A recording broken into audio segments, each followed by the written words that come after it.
In the tiered courtroom of Virenth, where banners of silver and obsidian fluttered in artificial wind, Kalen stood frozen as the final verdict echoed through the chamber. Guilty. Sentence, death by dissolution. The words felt like a hammer to his chest.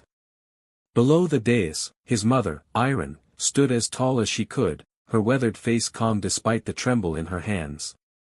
Years of healing the sick in the outlying districts had left her body thin but her spirit unbroken. Kalen's hands curled into fists. This was wrong. Everyone knew it, even the silent crowd watching from the gallery. Iron had been accused of leaking state secrets to foreign rebels, but no one ever saw the so-called messages, nor the contacts she supposedly met. It was a fabrication, and Kalen knew why. She'd uncovered something they wanted buried. He fought to breathe as the magistrate, Torvin, a man carved from stone and secrets, banged the ceremonial rod.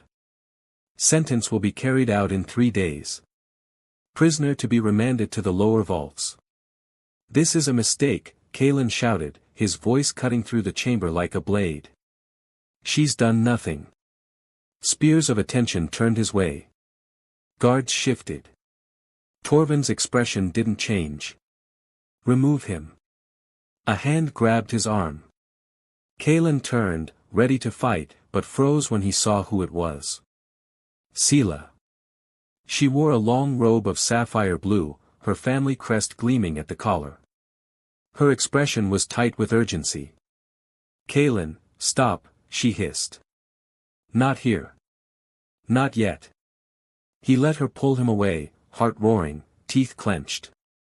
Behind them, Iron met his eyes, and with a soft smile, mouthed, "Fight smart." The corridor outside the courtroom was lined with ancient basalt columns, each inscribed with the names of past verdicts and punishments. Kalen stormed past them, fury radiating off him in waves. Sela followed quickly, her boots echoing across the marble floor. You can't just shout at Torvin, she said, catching up. He's condemning my mother to death, Kalen snapped, rounding on her. What do you expect me to do? Bow? Beg? I expect you to think, she replied. Your mother did. She told you to fight smart. He ran a hand through his unruly dark hair, pacing in a tight circle. They're railroading her. I know it. And no one will listen. Someone will, Sela said, quieter now. She looked both ways, then gestured for him to follow. Not here. Come. He hesitated. She'd always had that calm, commanding tone, one that made you believe she had a plan. Right now, he needed to believe something. They took a private tram to the high tier of Virenth, where the towers gleamed like polished bone and the air tasted like filtered rain. Sela led him to a narrow garden nestled between judicial towers, a quiet place where wind chimes made of thin crystal strands whispered softly. This is safe, she said. No echoes. No drones. So what now? Kalen asked, arms crossed. You say someone will listen. Who? The tribunal? They won't even look me in the eye. No, she said. But someone close to them might. My family still holds connections to the inner hall. My uncle once served on the adjudicator's circle. If there's a way in. You'll use it, he interrupted, incredulous. Sela, this could destroy your standing. Your family. My family owes your mother a debt, she said firmly. She saved my sister from blood rot. Do you remember? We had no one else willing to touch her. He remembered. Iron had spent 3 nights tending to Sela's sister, hands raw, eyes sunken with fatigue. I remember. Then let me help. But you need to be ready. Torvin is powerful, and whatever this is, it goes beyond your mother. I can feel it. Kalen stared at her for a long moment, the fury inside him slowly crystallizing into resolve. Then let's start digging. We've only got 3 days. That night, Kalen returned to his quarters in the lower ring of the city. The apartment was modest, reclaimed stone walls, a narrow bed, and a few faded hollow pictures of his mother at work. He sat heavily on the edge of the bed, letting the silence settle. On the table sat a sealed document case, his mother's. It had been returned to him after the trial began. He hadn't opened it. His hands hovered over the latch. Part of him didn't want to see what was inside. The other part needed to know. He opened it. Inside were medical notes, sketches of herbal compounds, and a thick folder labeled Sant Hell Bloom, Effects on Bloodline Mutations. Kalen frowned. He remembered that plant. It grew only in the outer marshes and was used for stabilizing rare genetic conditions. His mother had spent weeks researching it after a mysterious illness swept through the East Docks. Beneath the folder, a single data drive. He slotted it into his console. A vid appeared, iron, tired but composed. "If you're watching this, Kalen," she began, "then the trial is over, and I'm gone or close to it. But this is what they don't want seen." The video shifted to a recording of a meeting. 3 people sat around a low table, one was iron. The others wore the crimson robes of minor nobles. They discussed something quietly: poisonings, failed treatments, a falsified registry. Kalen leaned in. "If the council learns the noble families have been using bloodline restrictors," Iron said in the vid, "there'll be outrage. People are dying while they hoard the cure." "This must remain between us," one noble replied. "Or your license, and life, will be forfeit." The video ended. Kalen sat in silence. Heart hammering. That was it. That was why she'd been framed. The next morning, Kalen met Sela in the archive wing of the old temple district. It was one of the few places left untouched by city surveillance, its records stored manually in coded scrolls and locked boxes. "You were right," he said, holding out the drive. "They killed her to protect a lie. Nobles have been hiding treatments for bloodline conditions. My mother found out. She tried to warn them." Sela took the drive, scanning its encryption. "This is enough to open a tribunal review. If we can get it into the right hands." "Who?" "Torvin controls every gate." "Not every gate," she said. "There's an arbiter in the outer ring. Judge Inthal. He's not aligned with Torvin and he owes my uncle favors. If we can reach him, he can freeze the sentence long enough to trigger an inquiry. And if he refuses? Then we go public. Leak it all. Force their hand." He nodded. "I'll go with you." "No, you'll draw attention." "I'll go. You wait in the lower garden, the one with the glass trees. If anything happens to me, take the data to the surface broadcaster. Promise me." "Sela." "Promise me, Kalen." He clenched his jaw. "I promise." She touched his hand briefly. "We're not giving up. Not on her." As she left, Kalen sat among the silent scrolls, the scent of old parchment and dust wrapping around him like a cocoon. His heart ached. But the fury inside him had become something colder now. Focused. His mother had taught him how to tend wounds. Now he would tend the truth. And when it bloomed, it would burn them all. Kalen stood beneath the amber-lit canopy of the lower garden, breath fogging in the cool night air. Glass-leaf trees towered above him, their translucent trunks pulsing with slow internal light, casting dappled patterns onto the tiled floor. The garden was quiet, the kind of quiet that hummed with expectation. Sela had been gone for hours. He paced between the trees, nerves fraying. Every moment she was away with the data drive, trying to sway Judge Inthal to grant a freeze order, was another moment closer to Iron's execution. 3 days, they had less than 2 now. Every plan Kalen had made as a boy, adventuring beyond Helantria's walls, restoring his mother's old clinic, traveling with a ship's crew, seemed impossibly small now. The only thing that mattered was saving her. And Sela. She was risking everything for him. He checked his wrist link for the 100th time. Nothing. Then, a tremor. Not on the link, through the air. Footsteps. Sela appeared from the far archway, cloaked in shadows. Her stride was fast, purposeful. Kalen rushed to meet her.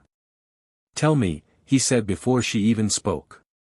He saw it, she said, breath quick. "The video. The records." He said, "It's compelling, but not enough to overturn a magistrate's ruling without witness testimony." Testimony? Iron's in a cell. She can't speak freely. "I know. But there's a way. Intel authorized a temporary access clearance for one of us. A single visitor. Under escort. 15 minutes. Kalen's heart leapt, then sank. "And you think they'll let me in?" I screamed at Torvin in open court. "That's why it has to be me." He hesitated. "But she's my—" "I know," Sela said gently. "But I can get through the door. And if she tells me what she knows, names, places, I can take it back to Intel. He'll reopen the case." He gave his word. Kalen looked at her, really looked, Sela, who had once braided wildflowers into his hair as children, who now stood cloaked in political risk and defiance. He nodded, slowly. "Then go. Ask her everything. Bring it back." "And Sela?" "Yes. Thank you. For not turning away." She gave a soft smile. "You think I could? Not after everything your mother's done. Not after everything you've done." And then she was gone again. Sela's path to the lower vaults was a tunnel of metal and protocol. Escorted by 2 guards from Intel's neutral house, she walked past holding cells, plasma-barred doors, and the ghosts of 1,000 condemned. The air was damp with minerals and secrets. Finally, she was led to a narrow chamber. Iron sat in the center, hands bound with sensor thread cuffs. Her posture was dignified despite the harsh lighting and the cold metal walls. She looked up as Sela entered. "You look just like your father when you're determined," Iron said softly. Sela knelt before her. "And you look too calm for someone wrongly condemned. I've seen many endings. Not all are final.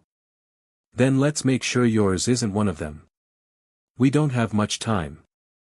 Judge Intel is willing to review new evidence, but we need your testimony, details. Why you were really arrested. Who silenced you?" Something flickered in Iron's eyes. Sela saw the moment she made a choice. "The poisonings," Iron said. "You know about them?" Sela nodded. "The nobles using bloodline restrictors. Hiding treatment. My father always said the aristocracy was built on selective inheritance. They experimented on the poor," Iron continued, voice tight. "They introduced gene decay agents, claimed it was a sickness. I discovered the pattern. Found a cure. They panicked." "Names," Sela pressed. "We need names. Counselor Norith. Magistrate Torvin. And Lady Kestra. They funded it. I have proof, coded into my medical database. Hidden under patient file 927A. Sela reached out and squeezed her hand. "I'll find it. I swear. We'll get you out." Iron smiled faintly. "Kalen still rushes in like a storm, doesn't he? He's quieter now. But he burns hotter." A knock on the door. Time was up. As Sela was led out, she glanced back one last time. Iron had closed her eyes. Not in defeat, but in trust. By dawn, Sela and Kalen were back in her family's estate, a sprawling series of walled gardens and atrium chambers carved into Hilantria's mountain spine. Sela cracked the encryption on the file. The screen filled with charts, gene maps, and medical logs. Hidden among them, signed invoices from noble houses ordering shipments of restrictor agents. Kalen stared in horror. "They knew," he said. "They didn't just hide the cure, they created the disease. We have to get this to Inthal. He needs to make it public. Go to the tribunal. This isn't just about my mother, it's a genocide. Sila hesitated. If we do this, they'll come for us too. Kaelin looked at her. Then let them. I won't let her hang for their sins. And if I fall? You won't, she cut in, fierce. I won't let you. That night, they returned to Inthal's manor. The old judge received them in his dimly lit study, surrounded by scrolls, tomes, and ancient artifacts from Helantria's founding. Sila presented the data. Inthal examined it in silence, eyes narrowing. This, he said, is enough to trigger an emergency council session. Torvin will resist, but he cannot stop the motion without exposing himself. What about Iron's execution? I'll delay it. 2 more days. No more. Use the time wisely. Gather allies. When this goes public, the city will divide. You'll need protection. Thank you, Kaelin said. Inthal nodded gravely. Truth is a fire, boy. You can light the way, or burn. Choose wisely. They left the manor with a plan and a deadline. Back at her estate, Sila sat beside Kaelin under the flickering sky lamps of her private courtyard. Soft wind rustled the vines along the walls. You should sleep, she said. Can't. You need to be clear-headed when we make the announcement. We'll face Torvin in court. We'll need every word to count. He looked at her, shadows in his eyes. What if we fail? What if they spin it? What if?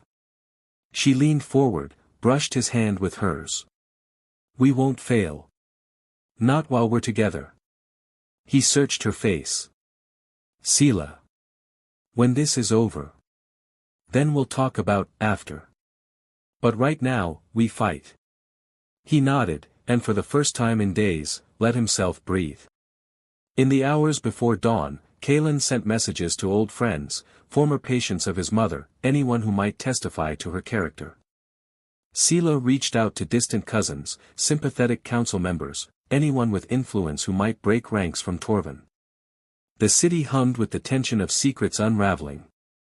And in the center of it all, Kaelin stood beneath the high arches of the central square the next morning, holding Sila's hand just out of sight of the cameras. You ready? She asked. He swallowed. No, but let's do it anyway. As the official scroll-bearer stepped forward, as the tribunal guards took their places, as Judge Inthal approached the speaking platform with the encrypted files in hand, Kaelin felt something rise inside him. Not fear. Purpose. And beside him, Sila, strong, unshaken, radiant, was proof he wasn't alone. In 3 days, the city had changed. And tomorrow, it might begin again.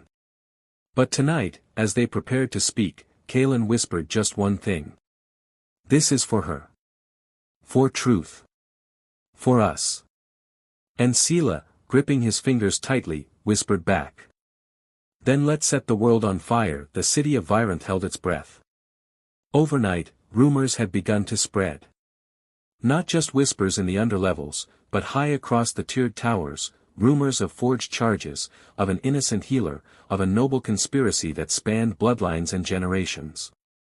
As the sun rose, Kaelin stood inside the stone atrium of the adjudicator hall, waiting for a verdict not of law, but of access. Inthal had submitted a request for a closed tribunal hearing, an emergency review of evidence. It would be dangerous. But it was their only legal route. Sila joined him, her dark braid wound tightly down her back, ceremonial robes trimmed in green and silver. Her eyes met his, and they both knew the truth, they were already fugitives in waiting.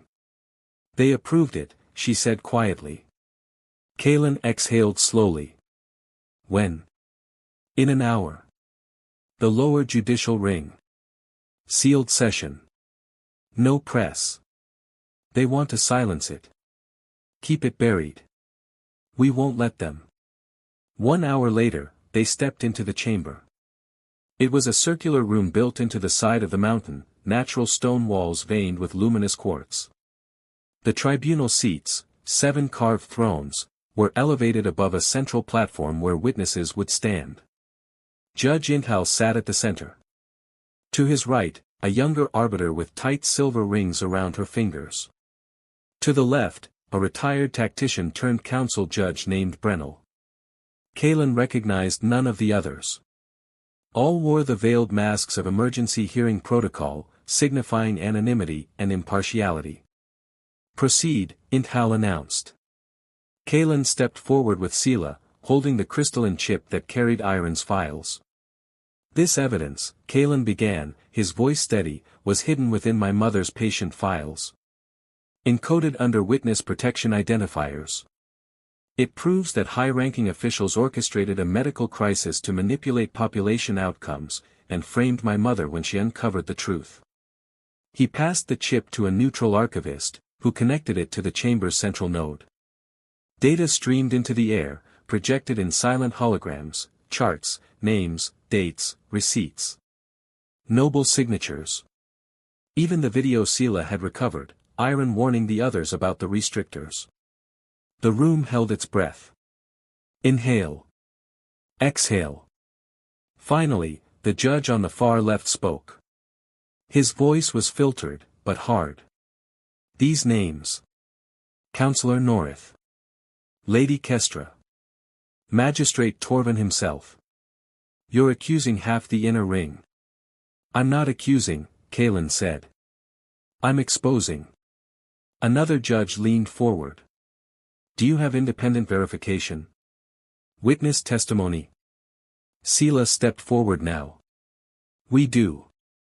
Judge Iron herself named these conspirators during a recorded conversation under neutral escort. The transcription has been uploaded. And there are survivors, former patients, who remember being denied treatment. Many are willing to speak. They will be questioned. "They'll come," Kalen said. "But if you delay, Iron dies tomorrow. And the truth dies with her." Inhale. Exhale. Inthal's voice was calm, but ironclad. "I move that we delay the execution and launch an inquiry into the charges against Iron of the lower ring." Those in favor. One by one, the veiled judges raised their hands. 5 of 7. Motion passed, Inthal declared. Execution delayed. Investigation opened. Kalen closed his eyes. Outside, word traveled faster than wind. By dusk, groups of citizens were gathering near the public courtyards. Whispers turned to cries. A woman had been wrongly sentenced. The council was eating its own. Banners were quietly lowered. City guards tightened ranks. At Sela's estate, she and Kalen worked through the night, assembling files, cross-referencing patient histories with purchase orders from the noble houses. The database grew. So did the tension. Around midnight, a soft knock on the garden gate. They both jumped. Kalen moved to the door cautiously, blade hidden beneath his belt. When he opened it, Captain Dre. The city guard captain stood in plain clothing, no armor. His beard was unkempt, and his eyes, for the first time, looked uncertain. "I heard about the ruling," he said. "And the files. I've read the witness statements. My cousin died from the blood rot. Same symptoms as the falsified records." "Then you believe us?" "I believe something's rotten. I also believe you need help. I've sent my men away from your sector. For the next 2 nights, no patrols. You're invisible." Kalen nodded slowly. "Why the change?" "Because it's not just politics anymore," Dre said. "It's justice. And it's about time we found it." The next day brought more than news. Counselor Norith had fled. 2 other minor officials were placed under house arrest. The tribunal's records office was attacked, someone tried to delete the patient archive. "We're being hunted," Sela said. "They know they're losing. They'll strike out. Then let's finish this before they can." We take it public. Now. Kaylin. No more courts. No more shadows. We stream it. Open broadcast. Let the city see everything. Sela hesitated. And after? Then we run. Or we fight. But first, we reveal. That night, they stood atop the broadcast spire at the city's center. The files were loaded. The connection live. Kaylin faced the camera. The red light blinked. Citizens of Helantria. My name is Kaylin, son of Iron of the Lower Ring. You've been told she is a traitor. That she betrayed our city. That she deserves death. They lied. Images flashed, charts, names, invoices, videos. Patients' faces. Sela stepped forward. They created a sickness. They poisoned the poor. And when Iron found the cure, they silenced her. Not because she was wrong, but because she was right. These names, Kaylin said, are carved into your towers. They wear robes and smile at festivals. They say they protect you. But they poisoned you. And they framed my mother to hide it. He looked into the lens. But we see them now. And we remember. Minutes after the stream ended, the city erupted. Citizens filled the squares. Others lit skyflares in protest. Court officials scrambled to respond. Torvin issued a denial. Then another. Then silence. By dawn, a second vote was held by the tribunal. Iron's sentence was overturned. Torvin was arrested. And Kaylin, standing with Sela beneath the breaking light, felt, for the first time, like he could breathe. The city of Virenth was not built for revolution. It was a city of order, etched into the mountain like a divine signature, with tiered rings for every social class and carefully regulated systems of power, trade, and silence. But now the silence had cracked. In the lower districts, lanterns swung from windows, painted with the old healer's sigil, a blooming fern in a crescent moon. It was Iron's mark, once dismissed as the symbol of a quaint herbalist. Now it had become a rallying cry. Kaylin moved through the crowded market square with Sela at his side, hood drawn low. They had not returned to her estate since the broadcast. It was no longer safe. Too many eyes. Too many debts owed to Torvin's allies.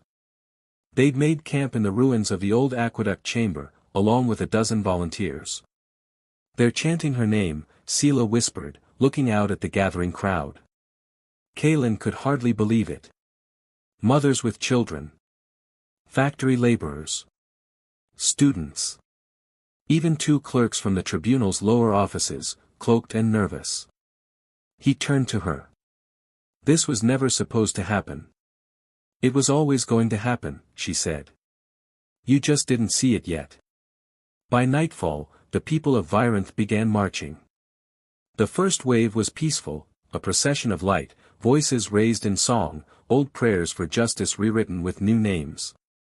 Iron's face appeared in murals and on scrapcloth banners. Kaylin watched from the edge of a high walkway, heart pounding. They're risking everything, he said. Because you did first, Sela replied. I didn't ask them to. You didn't have to. Truth calls louder than fear. Then the horn sounded. Not from the protesters, but from the tower guards. The peace was broken. Armored patrols moved in from the upper rings. Not the city guard, they had mostly withdrawn under Captain Dre's silent revolt. No, these were the magistrate enforcers, loyal to the old order, sent in under the pretense of riot control. The first clash was at Hollow Bridge. Tear gas. Stun lances. A scream. Kaylin surged forward before Sela could stop him. The next hour blurred. Kaylin pulled a boy from a collapsed food cart. Helped two elders down a side street choked with gas. Screamed until his throat cracked for people to run, duck, breathe. Sela fought like a storm. She disarmed a guard and used his baton to shatter the containment mask of another. When the guard struck back, she dodged and delivered a brutal knee to his side. Kalen saw her turn, eyes blazing, as she cleared a path through smoke and panic. Finally, they regrouped in a hidden alcove beneath the old temple stair. Kalen coughed hard, bruised and shaking. "We have to stop this. We have to call it off." Sela looked at him. "If we retreat now, they win. The broadcast woke them up. They won't sleep again. But people are dying. Then we make it matter.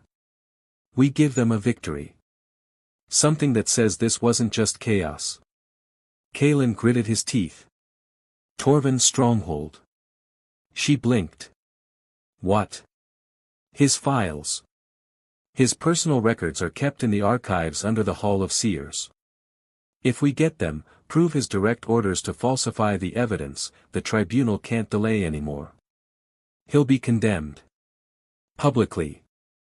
And Iron won't just be freed. She'll be honored." Sela hesitated, then nodded slowly. "You're insane." "I'm desperate. Same thing tonight."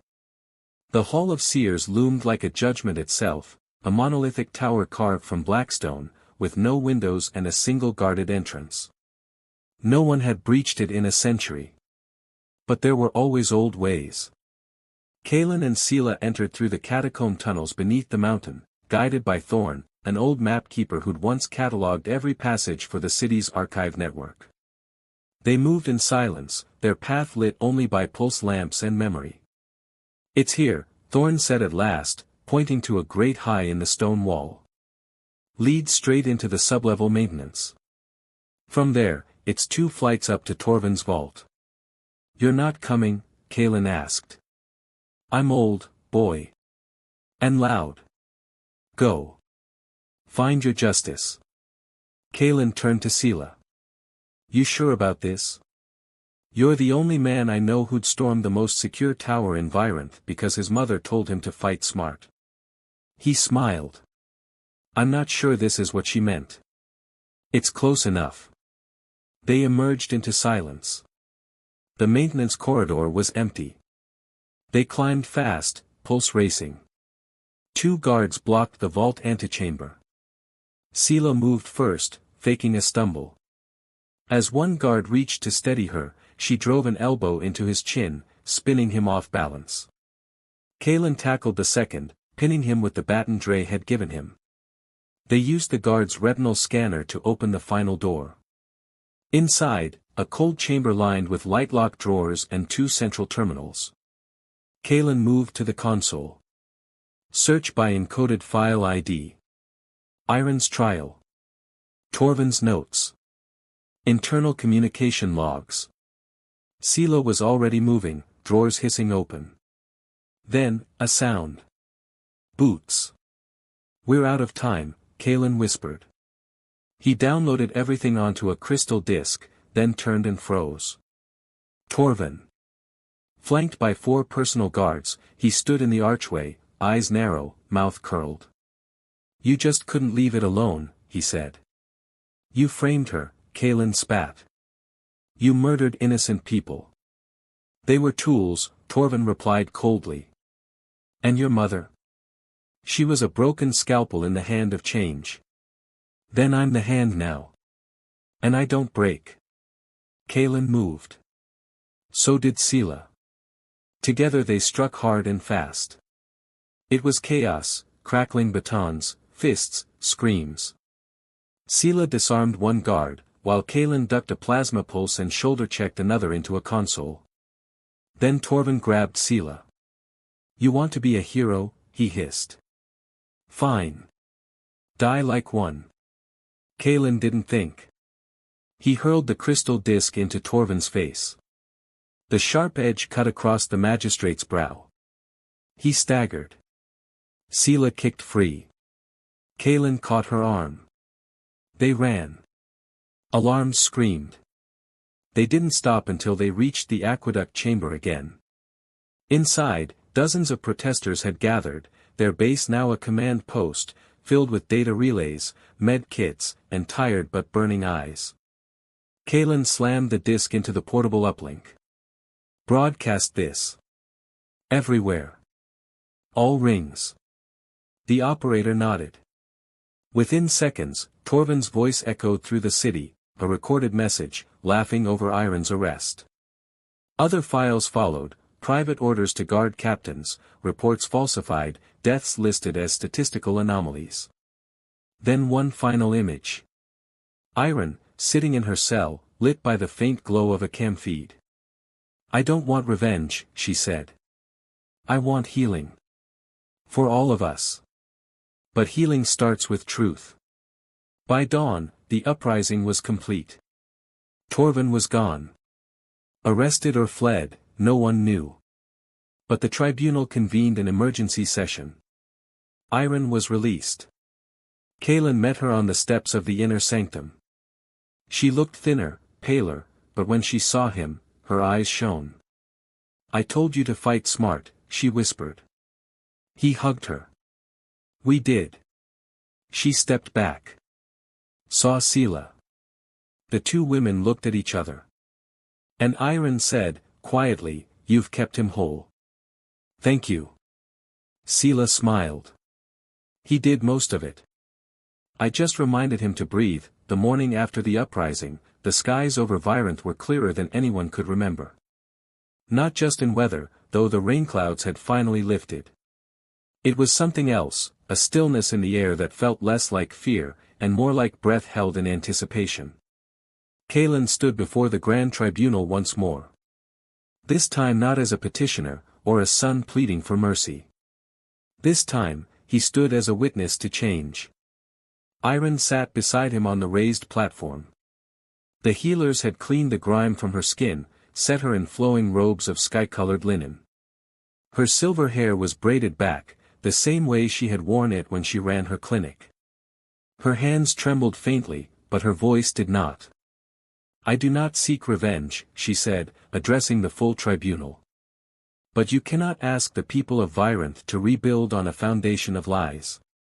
The old walls must fall. The old wounds must be named. Only then can we heal." The silence that followed was profound. Inthal, seated again in the center of the high bench, cleared his throat. "This council recognizes Iron of the lower ring as falsely accused, unjustly condemned, and officially exonerated. All charges are hereby reversed. Her name shall be entered into the civic record as a protector of the people." The chamber erupted. Not with chaos. But with something more moving, applause. A sound so rare in those halls it seemed almost foreign. Kalen exhaled. Outside, the city was transforming. Captain Dre had been promoted to provisional head of the civil guard. Nobles formerly loyal to Torvin were under investigation. The broadcast network was placed under temporary oversight by a joint civilian tribunal committee. And more importantly, for the first time in recorded history, the lower ring was invited to select a representative for the Reform Council.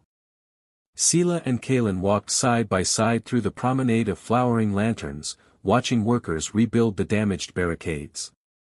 "You could be the one," she said. "The reform seat. They'll ask. I'm no leader." "You are," she said. "You just think too much to believe it." He looked at her. "And you?" "I'm tired. But I'm not done.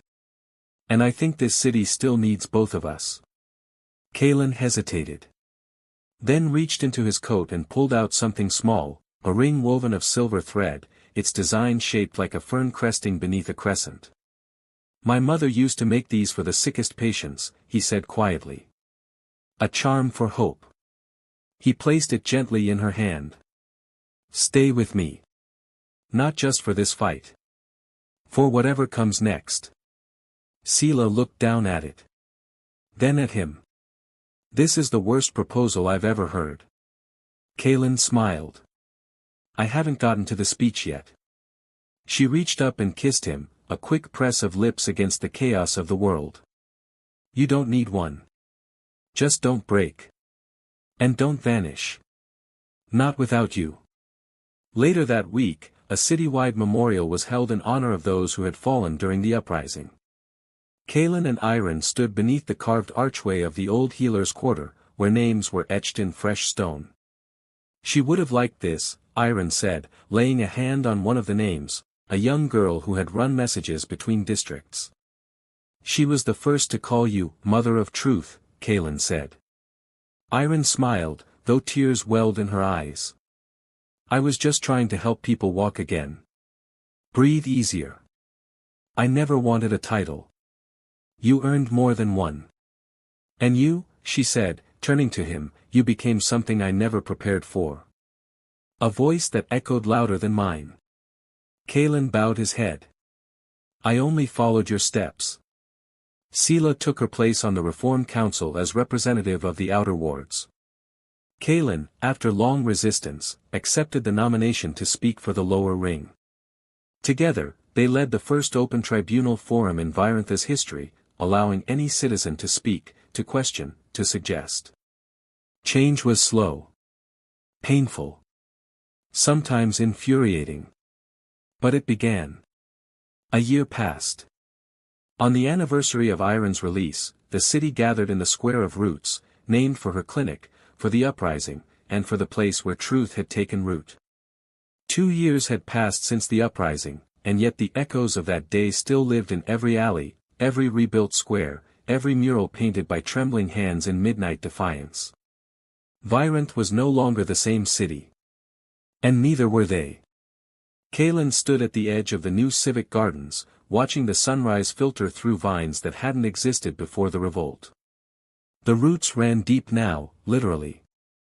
Bioluminescent ferns coiled up the marble archways, glowing faintly in hues of blue and gold. Beneath his feet, the stone paths were inscribed not by decree, but by consensus. He turned as footsteps approached. Sela, now dressed not in council robes, but a woven cloak of artisan thread, joined him with 2 steaming cups. You were up early, she said, passing one to him. Couldn't sleep. Iron's been coughing again. Sela's smile faded. You think it's the same illness? No, just the seasons shifting. She's stubborn. Won't slow down. That sounds familiar. He took a sip. Today's vote will be close. It always is. But this one matters more. If the Healing Act passes, you'll have pushed a reform that spans all tiers. Universal clinics, publicly funded. And if it fails? She reached out and took his hand. Then we try again. Like we always do. Inside the council chamber, Kalen stood to present the Healing Act. He didn't raise his voice. Didn't pound the stone. Instead, he spoke of the girl from the uprising who died between barricades because there were no medics allowed into the conflict zone. Of elders in the outer wards who still rationed pain remedies like currency. Of his mother, who had saved hundreds before being called a traitor for it. He finished with a simple line.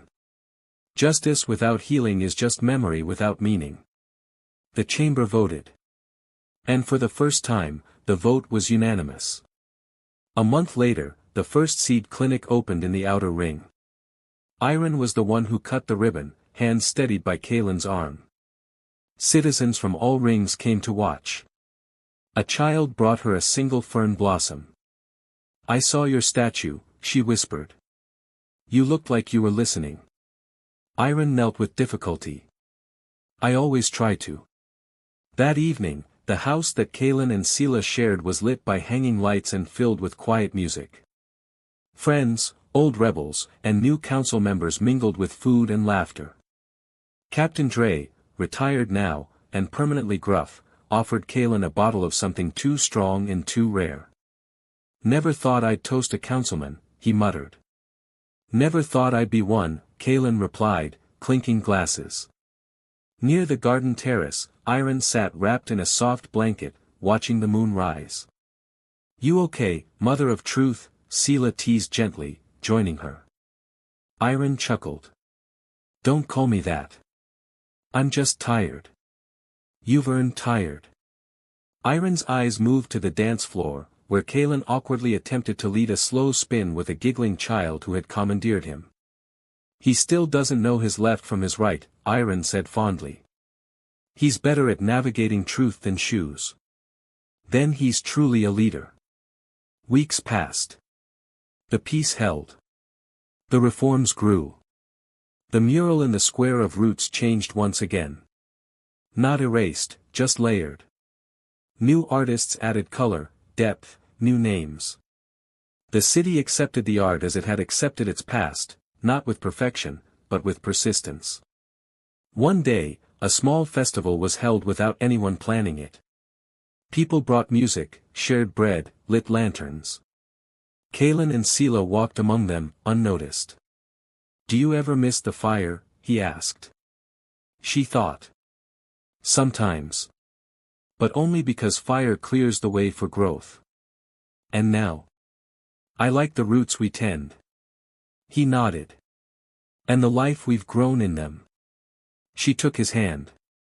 The lanterns drifted upward, and beneath the lights, no one was forgotten.